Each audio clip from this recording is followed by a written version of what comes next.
গাড়ীৰ পৰা ভিডিঅ'টো আৰম্ভ কৰিছোঁ আৰু আমি গৈ আছোঁ বৰ্তমান অল আছাম ছুপাৰ ডান্সাৰ এটা শ্ব'লে আৰু য'ত মোৰ ছোৱালীক নিমন্ত্ৰণ কৰিছে স্পেচিয়েল গেষ্ট হিচাপে আৰু তাই পিছত বহি আহিছে সেয়া আৰু এতিয়া আমি গৈ আছোঁ তাইক থ'বলৈ আৰু তাৰপিছত কি কৰোঁ কি হয় আপোনালোকক সকলোকে দেখুৱাই থাকিম আৰু আপোনালোকক ইয়াৰ পৰাই স্বাগতম জনাইছোঁ মোৰ নতুন এটা ভিডিঅ'লৈ দেখাই থাকিব ভিডিঅ'টো আৰু শেষত জনাবলৈ নাপাহৰিব ভিডিঅ'টো চাই আপোনালোকৰ কেনেকুৱা লাগিছে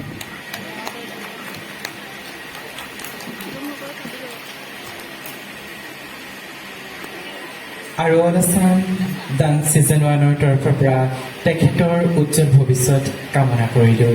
ধন্যবাদ।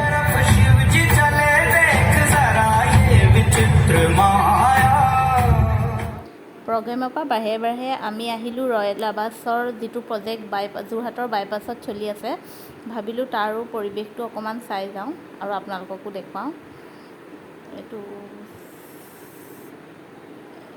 এইটো হৈছে ৰয়েল আৱাসৰ প্ৰজেক্টটো আৰু এইটো ডেমো এটা বনাই থোৱা আছিলে যিটো মই ভিডিঅ' কৰি ৰাখিছিলোঁ।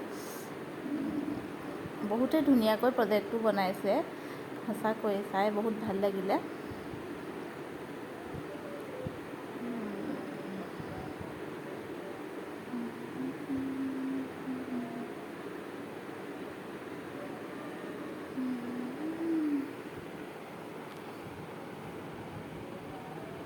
তাৰপাছত আমি ছোৱালীক ল'বলৈ আহিলোঁ প্ৰগ্ৰেমলৈ।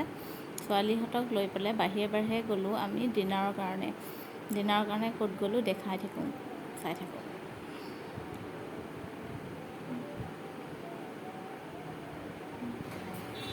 আমি এতিয়া ফাংচনৰ পৰা আহি পালোঁহি আৰু এতিয়া আমি আহিছোঁ মেনৰলৈ আৰু ইয়াত পৰিৱেশটো ইমান ভাল লাগিছে। আমি বহি আছোঁ